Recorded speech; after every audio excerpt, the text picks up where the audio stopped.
ॐ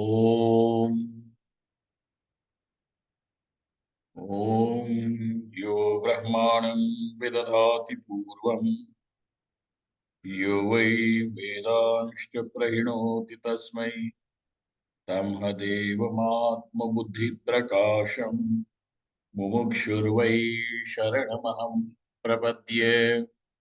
ॐ शान्ति शान्ति शान्तिः।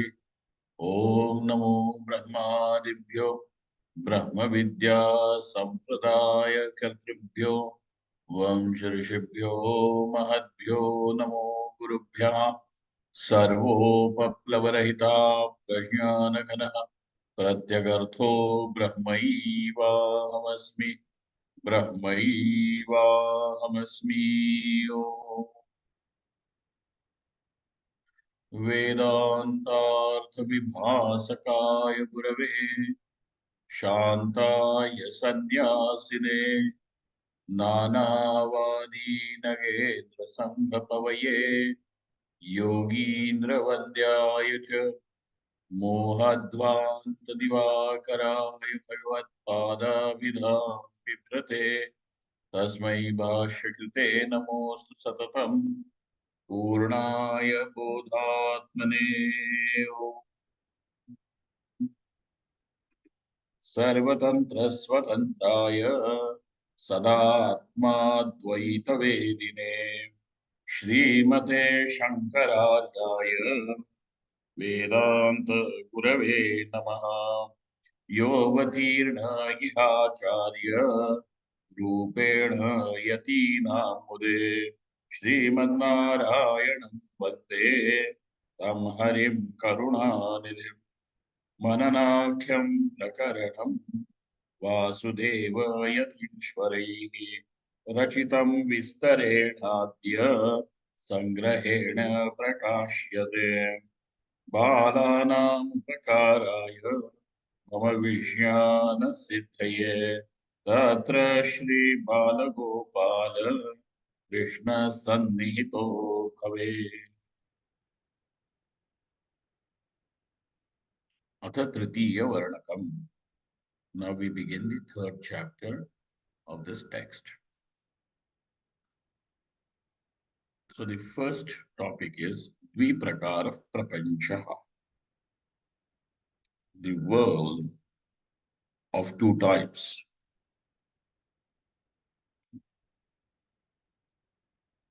Ayam Prapancha Katividaha iti chet. How many types of the world that we experience? How many types of the world is there or are there that we experience? Ayam prapanchaha gati vidha iti chet. If this is the question, it is answered as Atma Anatma Cheti Dviprakarakaha. Atma and Anatma, the self and that what is not the self. I and that what is not I. And these are the only two points in every experience beyond which there is no experience at all.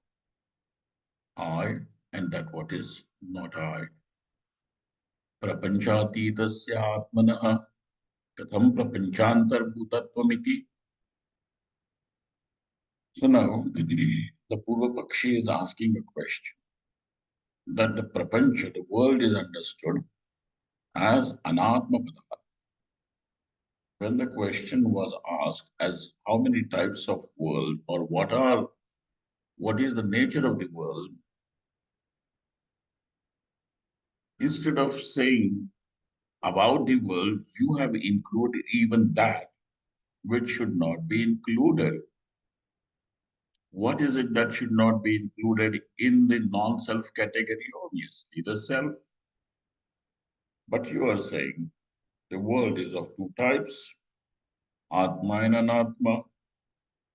So how have you brought the Atma under the umbrella of the world, under the umbrella of prapancha.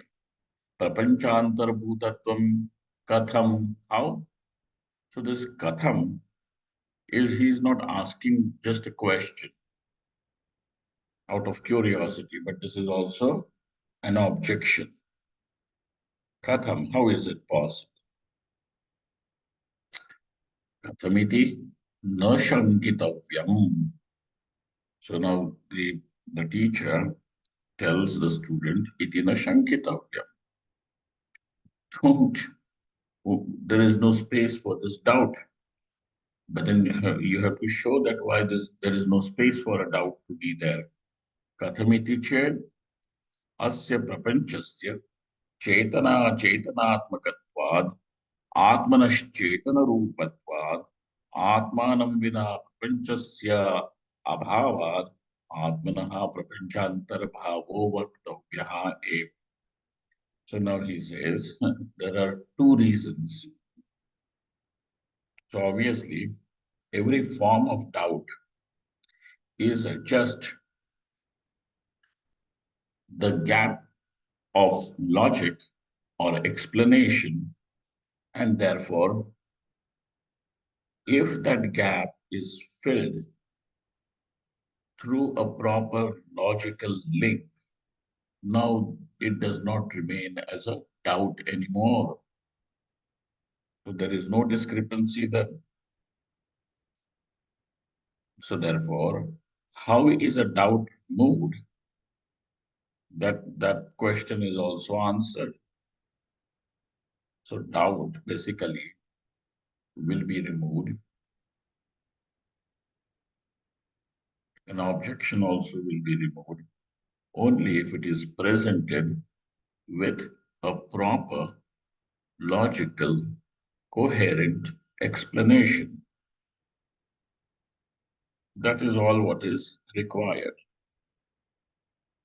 That's why those people who are raising a hue and cry over doubt, you should not have any doubt, you should not doubt. That means you do not have any faith. Faith or no faith. If there is a doubt, the doubt has to be doused. The antidote to the doubt is not faith. The antidote to the doubt is the logic, because a doubt is something that is an impediment to knowing, not to your believing, not to your believing. You can continue to believe in spite of having a doubt, but you won't be able to know if there is a doubt. Okay. Therefore, a doubt is not against your belief. It is it is an impediment to the knowledge. Understand that.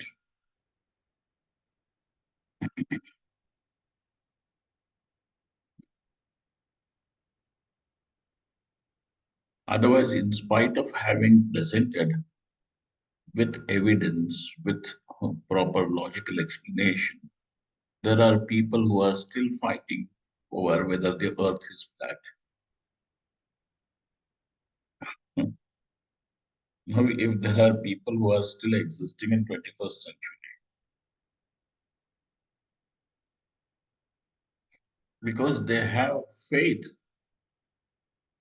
and therefore, for faith, doubt is not an impediment. That's why to make the doubt and faith stand against each other as opposites is not right. Doubt is an impediment to the process of knowledge.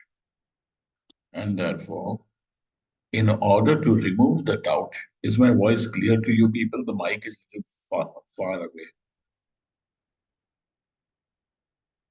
Yeah, it is happening. So The doubt will be removed only by building a proper logic. That means some form of inference needs to be established between those 2 points where there is a seeming gap. Now, Kathamiti Ched, what is it that has allowed you to say that Atma can be brought under the heading of Prapancha? Okay, that Atma also can be brought under the heading of Prapancha. He gives you two answers, which means two reasons. First reason is prapanchasya, asya prapanchasya. Prapanchasya means not some paroksha prapancha and all that we are talking. Asya prapanchasya, which is experienced directly, this whole world of names and forms, men and women, huh? and and birds and animals, trees and flowers and bees, the planets and all these things, rivers and mountains. Okay, this whole world, prapanchasya, which is experienced by you.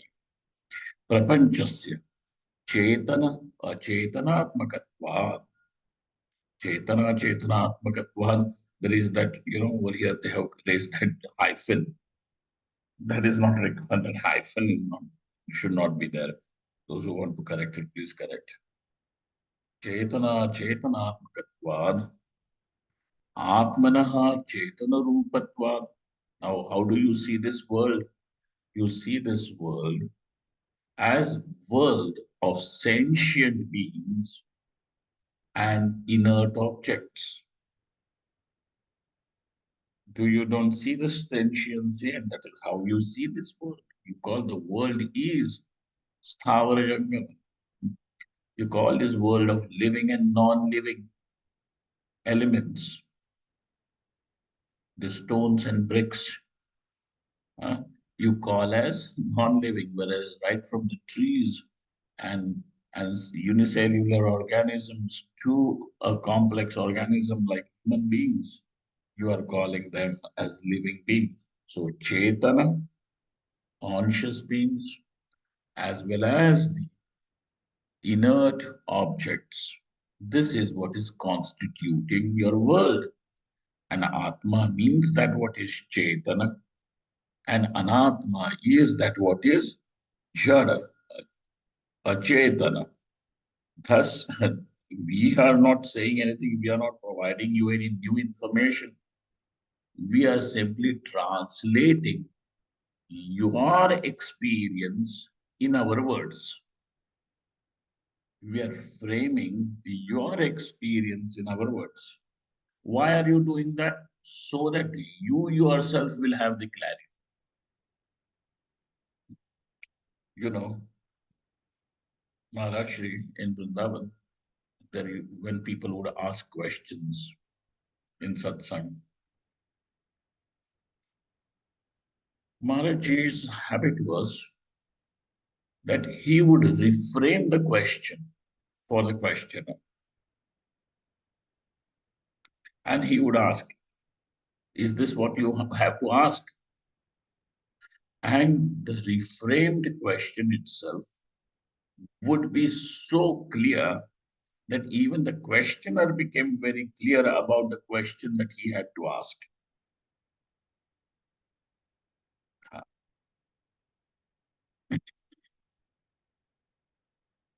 So therefore, now over here, your anubhava, your experience about the world is that the world is of living and non-living objects. Living organisms, be them human beings, animals, bees, insects, or even bacteria, some sort of a microbe, or it can be anything like right from the viruses to the buildings and towers and rivers and oceans, you see, and the galaxies. So this is Chetana, Achetanaatmakatva, one thing, one reason. Let the world be of living and non-living. But why are you categorizing Atma under the picture? So he says, Atmanaha Chaitana Rupatvad. And because, why? Because Atma is Chaitana Rupa. Now, this is the first answer. The second answer is more Siddhantika. The first answer is only Anuvada of your Anubhava. It is only translating your experience or framing your experience in his words. But the second answer is the answer given by the Upanishad. So your query can be quelled even through you bringing into focus your experience. How can Atma be brought under the category of Prapancha? Hmm? Then this person must have heard somewhere. Atmanaha prapanchatitasya. That is, Atma is prapanchatita. Atita means transcends. Since the Atma transcends the Anatma, that means now he has he has an idea that Atma transcends Anatma means Atma is different from Anatma. Like the book is different from the pen. Like this computer is different from this table. Like that, there are.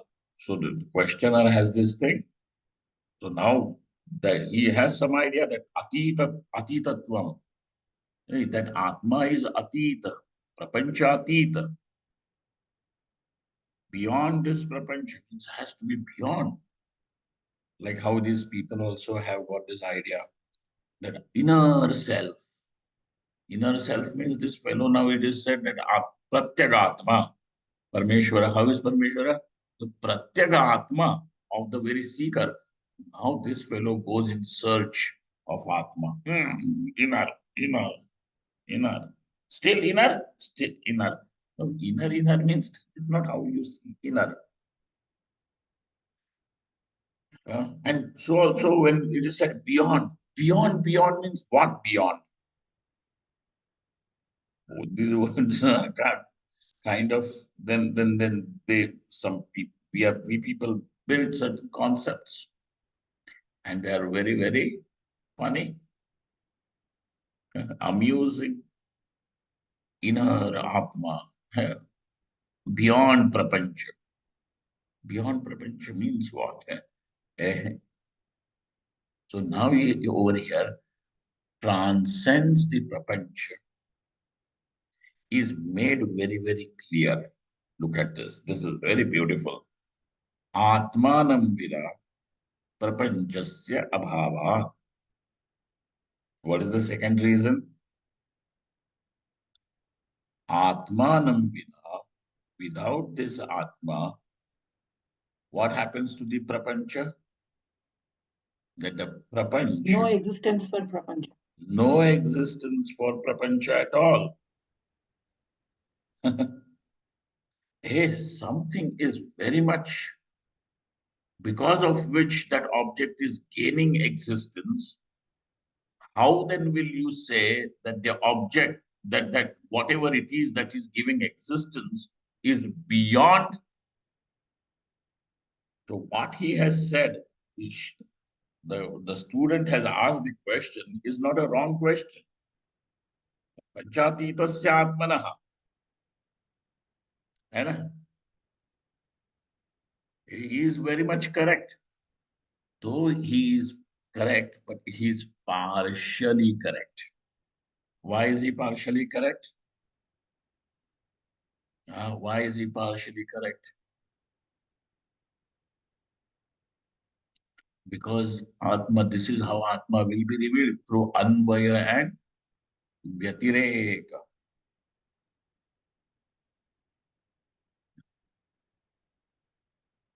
Now, please tell us, is clay the pot? You're going to say, of course, Clay is the pot. And then another sentence, pot is clay. And so you see that both the sentences to you at this point are almost meaning the same thing. Pot is the clay and clay is the pot.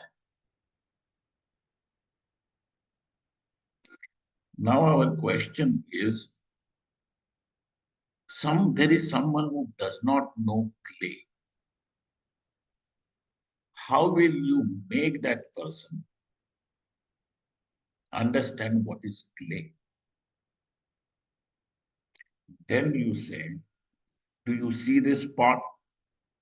Do you have to destroy the pot in order to understand the clay, to know the clay? Will you have to destroy the pot?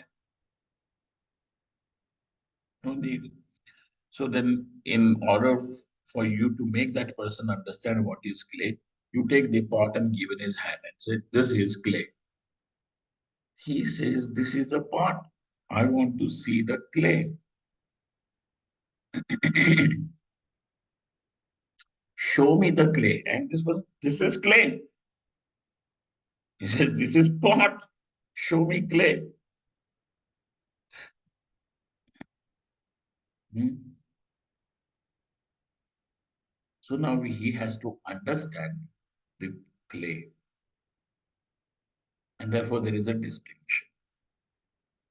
At the same time, he was told that you know what is clay? Clay is something that transcends the pot. Clay is something that is beyond the pot. He said, this is pot, but I want to see the clay which is beyond the pot. How will you take him beyond the pot to see the clay? So now, hey, you see, he is told, if the pot is destroyed, does the clay gets destroyed? So obviously the pot gets destroyed, the clay does not get destroyed. Then the same object is shown. You have found two objects, one that is destructible, the other one which is not destructible. You understand? One is what is destructible? The pot has a date of manufacturing and it also has a date of destruction. So pot is something that is subject to creation and destruction. Did you create the clay? Parmeshwara has done Tasmadvaya, Tasmad and all. We are not going that far, okay? Over here. Did you create the clay? Or the pot maker created the clay? No. And so what is there is that there is, we have found that the pot which is destructible and the clay which is not destructible. And so obviously you have two different categories, two different things, destructible and the indestructible. And then at the same time, you are pointing out to the same object, calling one as same object as destructible as well as indestructible. You see, same thing. This is clay, this is pot. And therefore, now you understand that without the clay, the pot does not have any existence at all. And therefore, even when you have to see the clay, you will see the clay pot, but now your understanding goes beyond the name and form, drops the name and form, and appreciates that which gives existence to the name and form. Pot is a name, pot is a particular form, and that name and that form has a function. Okay, it has its own attributes, a small pot, big pot, mm, good round pot, an ugly shaped pot, whatever. Mm. And then these are the pots. So now, at simultaneously, at the same time, Yugapat, this Atma is in the world as well as beyond the world. In the world, like the clay is in the pot, but is beyond the pot. Okay, like that, prapancha, atmanam vina, prapanchasya abhava, atmanaha prapanchantarbhavo vaktavyaha. And therefore, now over here, his query was, since Atma is beyond the prapancha, how have you said that Atma is in the prapancha? You understand? He has heard that Atma transcends the name and form. Okay? All the names and forms. But you are saying that the world, which is a big congregation of names and forms, in that one is Atma, the other is Anatma. How then that which is prapanchatita is brought in the prapancha? And our answer is in the same way, just the same way in which you say clay is in the pot. Okay? Clay is in the pot. Another sentence can be the pot is in the clay. But do you don't say where is clay in the pot? Like that, prapanchasya atmanam vina prapanchasya bhavad atmanaha prapanchantarbhavo bhavyah. Now, do you understand the question is answered, and it is answered in two ways. One is showing, framing your own experience that the world is, how is this world? Consisting of sentient and sentient beings and insentient objects. This is how you see the world. And that sentience, consciousness, awareness is what belongs to Atma. So over here only you are seeing Atma. And second one is giving you more clarity. Though this you see the world, but the world does not have any independent existence apart from Atma.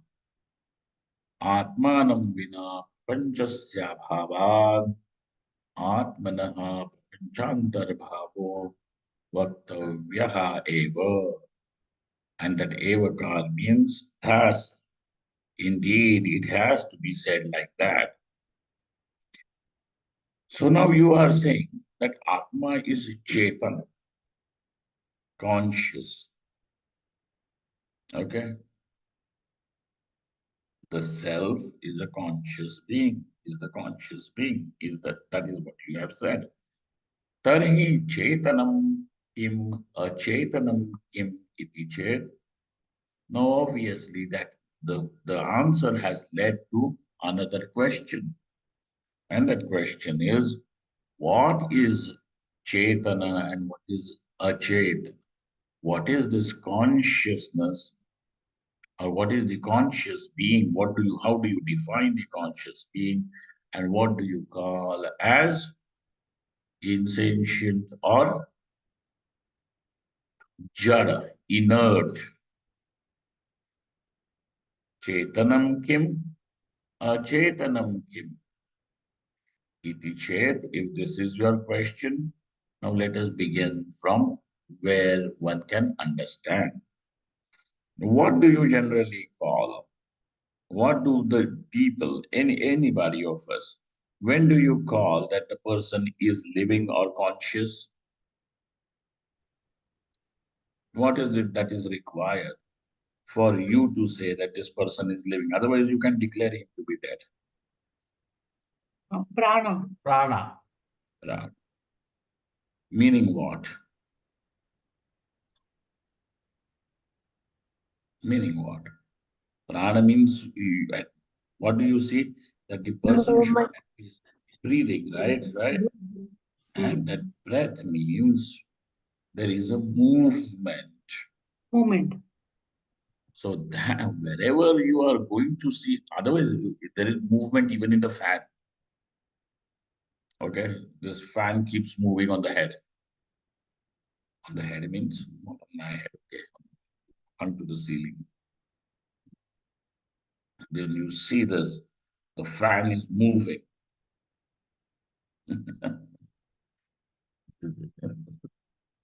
You know, back in our days, we had one library, bookstore keep this thing, a librarian. Okay, and somehow all the brahmacharis used to make fun of him a lot. In one of the ashrams that I lived. And for no reason, this poor fellow was such a papa. All he was the butt of our talks. So I used to say, no, the rest of the people when they feel hot, they switch the fan on, and then fan rotates and they feel cool. But our librarian, when he feels hot, he sits under the fan and he rotates.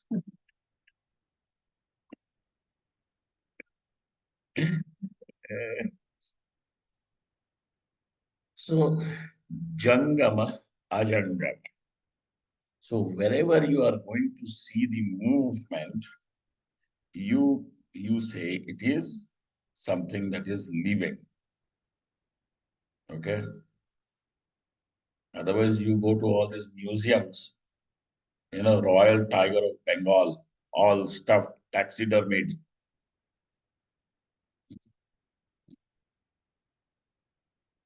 If that Royal Tiger of Bengal was to stand in front of you like that, huh, one will also become yellow.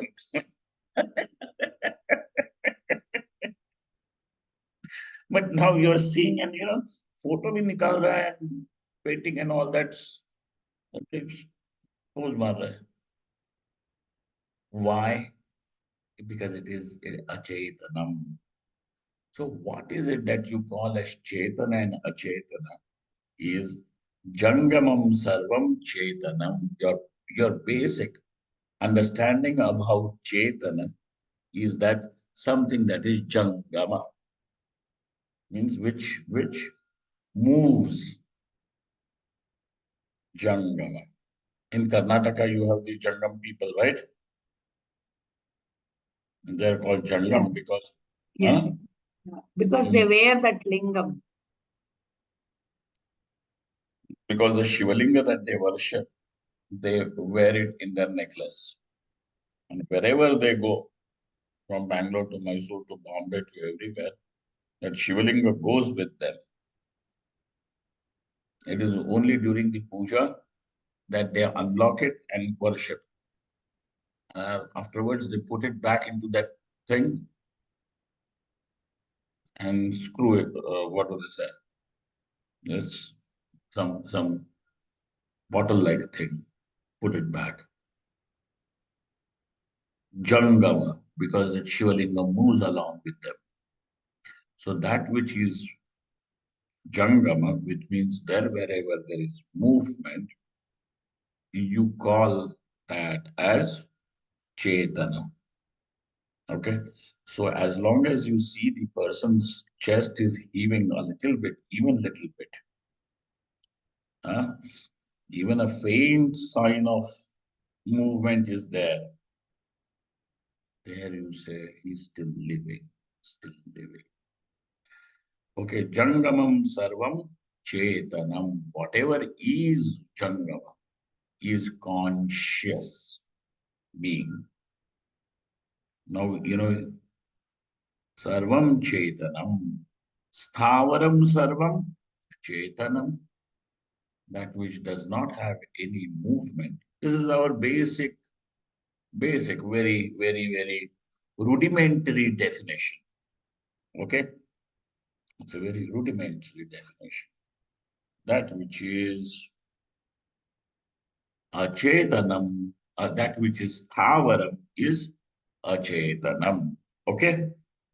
Now, tarhi chetananam achetananam cha pratyekam bahu prakaratvat katham viprakara eva prapancha iti chet. Sir, even when you say conscious being, no, there are millions and millions, right from a small microbe to the human population. Now, if you really have to count, it will become difficult at how many microbes to how. At least you have some little idea about the human population, but about the other animals, birds, insects, and microbes, do you have a count of them? Innumerable conscious beings are there, and innumerable inert objects are there, correct? Innumerable. When both of these are innumerable, then based on which authority did you say that the prapancha is only of two types? Because every one is his own type. You're not going to find another carbon copy. One day I met some person and he answered very, we were very, what do they call? Hajar Jawabi. That was the English presence of mind. I said, sorry, you're very kind. He took the compliment. And he said, no, I'm the one of my kind. I'm one of my kind. So there is no other. So how many kinds you have asked? Then everybody will be his own kind. Because even every street dog has his own personality. So therefore, how can you say the prapancha is only of two types? Because conscious beings and unconscious objects, all of them, each one is his own type. How do you say? For bahu prakaratvat, katham dviprakaraha eva prapancha chet? If this is your question, shrunu, listen. Anatma eka eva. Okay. स कार्यरूपेण अनेकरूपो अभूत. Anatma is also just one, but Karya as cause in the causal state is one, but as the effect appears many, becomes not appears, becomes many. Okay, so Anatma bhi eka. So Anatma bhi is also one and becomes many. Karya Rupena Aneka Rupo Abhu. Atma cha Ekarupaha eva. So also is the case with this conscious being. Atma is also one only. So Atma also becomes many, does not become many, but what happens? Appears to be many. Okay? Atma is one, but does not become many. Then how do you explain the manyness of Atma?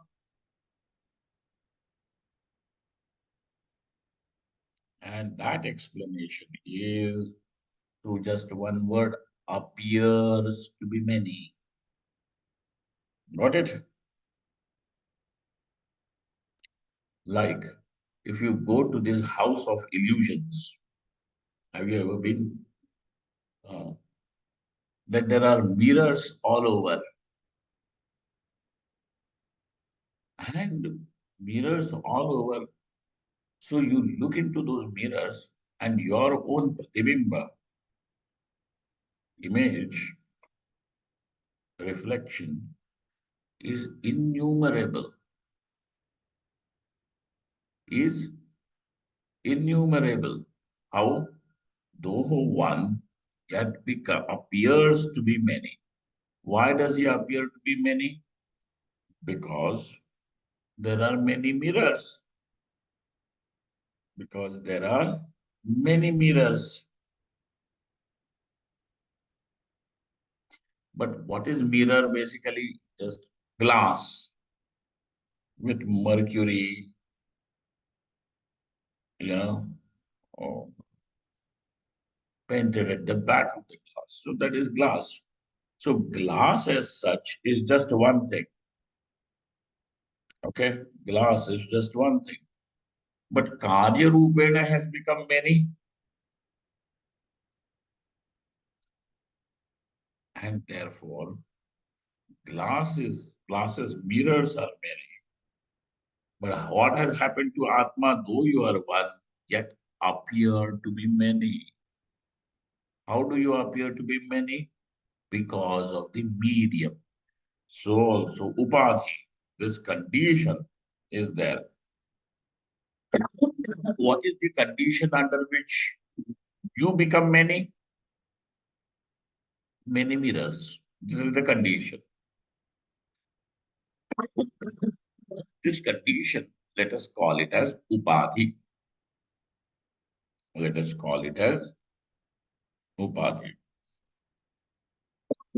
We are going to see the definitions of words Upadhi, Lakshana, everything. But presently, just this much is good. Upadhi means that condition. Okay, Atma cha ek rupaha eva. So also Atma is one alone. Eva. Indeed. Evakar. So the possibility of having many Atmas is already given. Oh, Swamiji, we thought there are many Atmas, Uli Bhatki Atmas in Khandahar and all that they live. Atma is one only. Then, sir, what happens? How is this multiplicity seen? Many people, many beings, many living beings. How?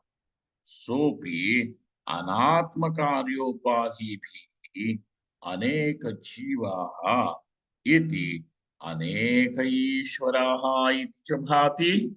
Oof. So this Atma, because of anatma karyopadhi, anatma karya, how is the karyam of anatma? Many. Okay. Karya rupena bahubhavati. So now aneka rupo abhut who anatma karya rupena.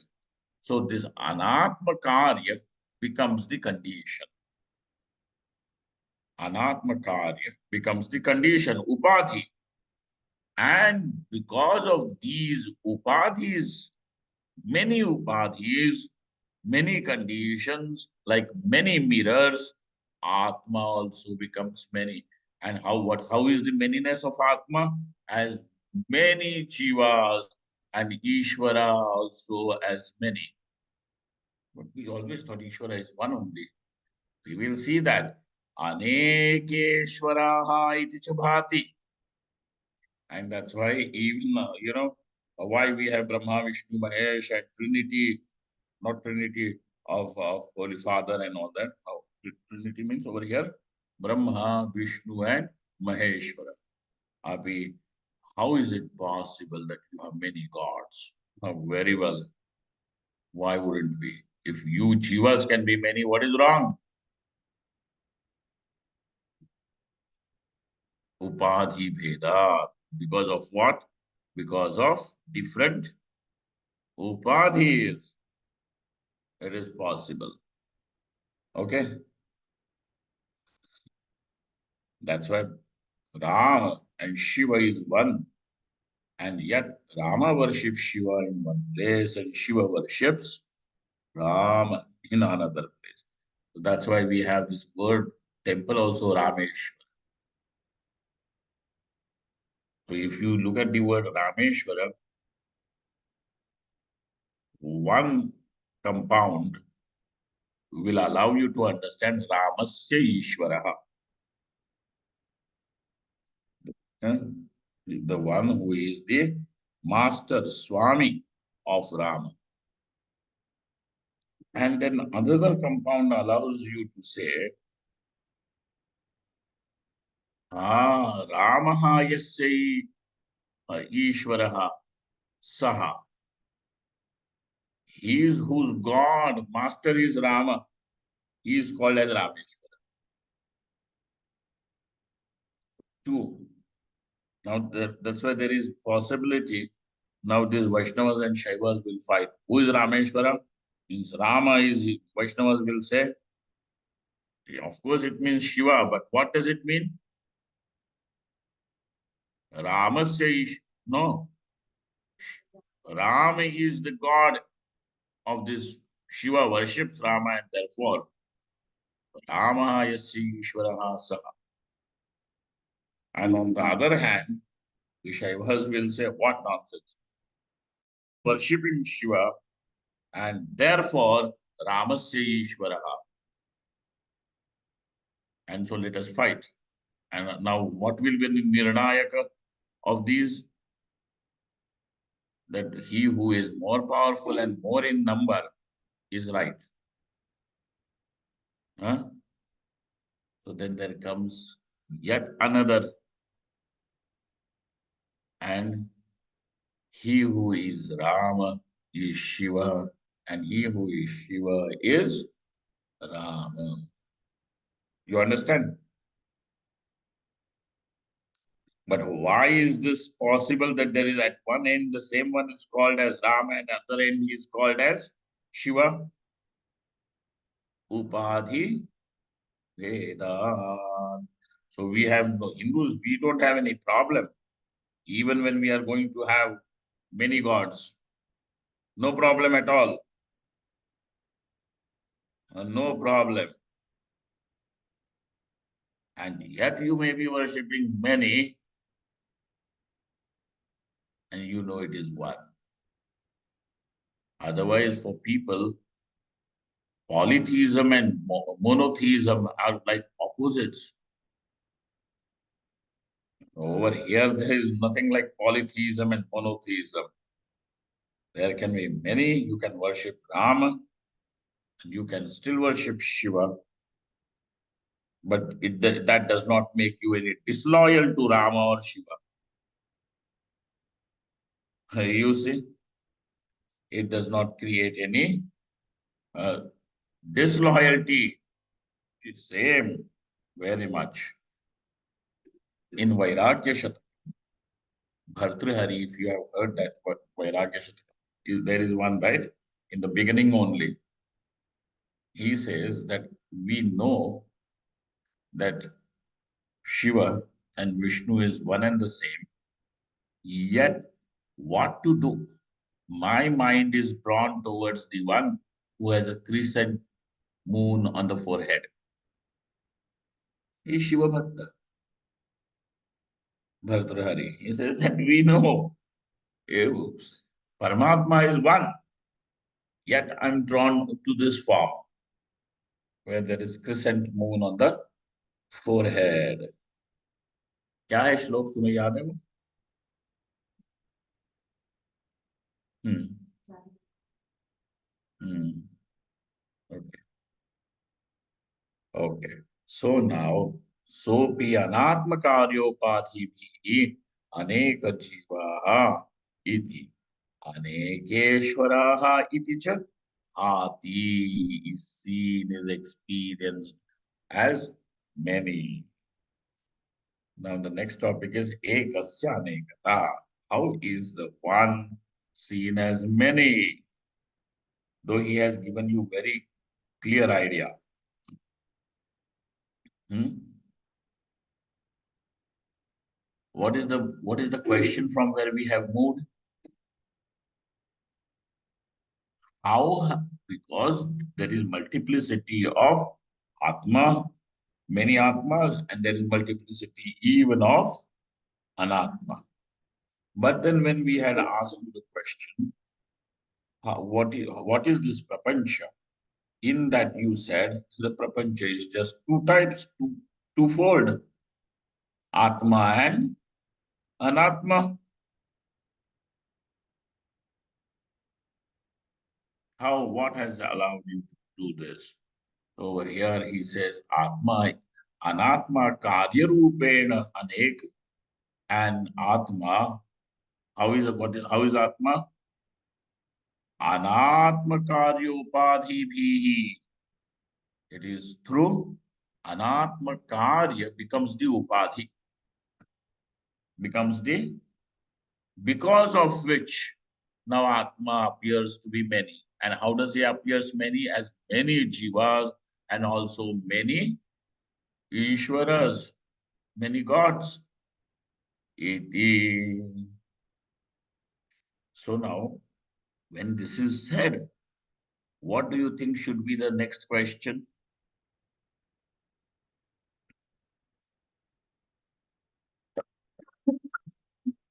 Actually, you are going to ask a question. Ishvara means only one. And if there is going to be a parallel authority, then both of them cannot be called as Ishvara. This is the problem where they have one God and one devil. They're both of them are claiming parallel authorities.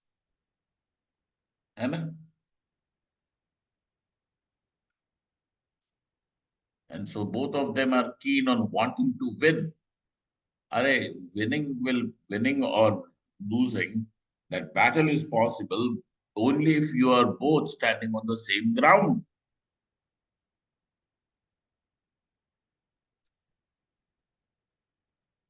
है So it means if both of you are still fighting to show who is powerful, that means the nirnaya, the judgment has yet not, one has not reached the judgment that God alone is all powerful, omnipotent. And therefore, he who is not omnipotent cannot be even called as God. Huh. He who is not Sarvajna Sarvashakti is not God then. You understand the problem there? So actually, those who are saying that we believe in God and all are godless then, because the God is itself is yet not, who is God is not yet decided, because there is a parallel authority. Ah, poor people, they're deprived of God only then. Hmm. And if God is powerful, why is he not defeating this devil and sending him away? And we are made to fight the devil. Uh-huh. If you both people have the problem about proving your authority, it is a war between both of you. Why are you crushing us in between? Then what? And then he who does not believe in God then goes to hell. Okay? You yourself have not proven yourself to be all powerful to drive this fellow, chase him out, or finish him, and then you are cursing us to go to hell. What a joke you are playing. Huh? That becomes difficult.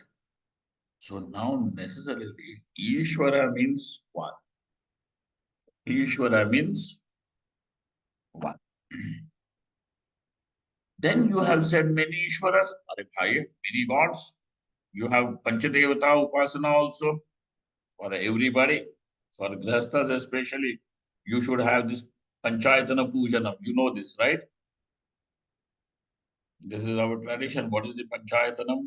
Panchayatanam means these are the five forms of Parmeshwara: Shiva, Shakti, Vishnu, Ganesha, and Surya, Surya.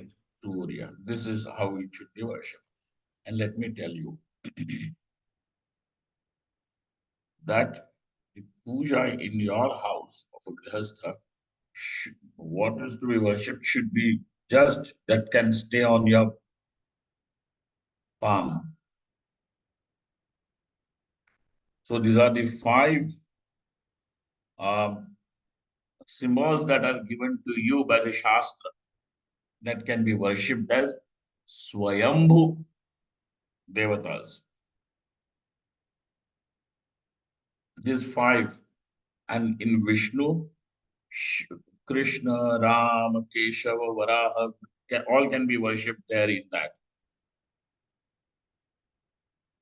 And in Shiva Banalinga, you can worship Dakshinamurti, Nataraj, then Umapati, Mrityunjay, Bhairava, everything can be worshipped there in this one form. So what happens is that now Swayambhu Shivalinga means the stone which comes from the Narmada. You get those, they are naturally round because of millions of years of them, the what they're turning into the bed of the river, and then they come to the shore, the small round like Jyoti. So that is called as the Banalinga, Swayam. Mananam. Huh? Banalinga. Yeah. That Bana is Swayambhu Shiva. Then the Shila, the stone which comes from Gandaki, is Shalagrama Shila. So Shalagrama is Swayambhu Narayan, Vishnu. Okay. Then the stone which comes from Shonan river. Shon is something, the river that comes from Nepal through Bihar and meets Ganga. That's Shon. I don't know where exactly it originates, but meets Ganga in Bihar. So that Shon, that stone is also called as Shon. It is red in color. That is Swayambhu Ganesh. And the stone of mercury ore, from where mercury is extracted, Parad Kapattar, is Ambika Shakti. And Sphatika, the naturally found crystal, the natural, okay, not made in factories, is called as Surya. So small of these are to be worshipped: Shiva, Shakti, Ganesha, Vishnu, and Sphatika, Swayambhu. That's all that you require in your puja for everyone. And that's why you have Panchayatana Puja. Ekasya Ishwarasya Jivavat. So there is no now who is greater, Shiva or Vishnu? Wherever your tradition takes you to worship Vishnu as Krishna or Rama or Adivaraha or whatever, worship it that way. That is your tradition. Okay. So Ekasya Ishwarasya Jivavat Katham Anekatvam. And therefore, the naturally Ishvara means he who is one. How does then this Ishvara also have Anekatvam? Aneka Ishvaraha. How is it possible? In case of jivas, we can understand that jivas are many. How is it possible? Kathamanekatvam iti ched. Then he says, Punyakshetreshu. Now, this is how he begins. You see, this is a very beautiful text. He actually takes you from our level of understanding to then the Siddhantik. Okay? Punyakshetreshu, Grameshu, Graheshu cha, Shiva Vishnavadi Murti Bhedena Sthitatvad iti. Maha. He says, Punyakshetreshu, in these holy shrines, or in the villages and your own village or towns, you have temples, and at your home also, you have your own deities, the gods are kept there. Shiva, Vishnu, Adi Murti Bhedena, and even in your home also, there is one is that Bana is called as Shiva, the Gandaki Shila is called as Vishnu, so on and Murti Bhedena Sthitatvat, because this Ishvara is in all these different forms, in different places, whether it is Punyakshetra or your own home. Grameshu Graheshu Shiva Vishnavadi Murti Bhedena Sthitatvad iti Prumaha. Really? Then what the question is, Mritshiladi Rupanam Tasam Murtinam Katham Ishwaratvam. So naturally now, you are going to ask a question. These are Mritshila, like the the deities created from the clay and the stone. How can it have, how can you call them as what? God? Yeah, they are Achetana. Samishwaratvam. Huh? They are Achetana actually, the stone. Huh? But not only that they are Chetan, you are calling them Ishvara also. You see? Katham Ishwaratvam, this is the question. And we'll deal with this when we meet next. Om Purnamadaha Purnamidam Purnamidam Purnat Purnam Purnamudachyate Purnamudachyate Purnasya Purnamadaya Purnameva Avashishate Om Shanti Shanti Shanti Shankaram Shankaracharya Keshavam Bhadaram Sutra Bhashyakrtam Te Bhagavantau Punah Punah Ishvaro Gururatmeti Murti Veda Vibhagine Vyomavadvyaktadehaye Dakshinamurtaye Namaha Om Shanti Shanti Shanti. Thank you all. Thank you very much. Namah Parvati Pataye Har Har Mahadev.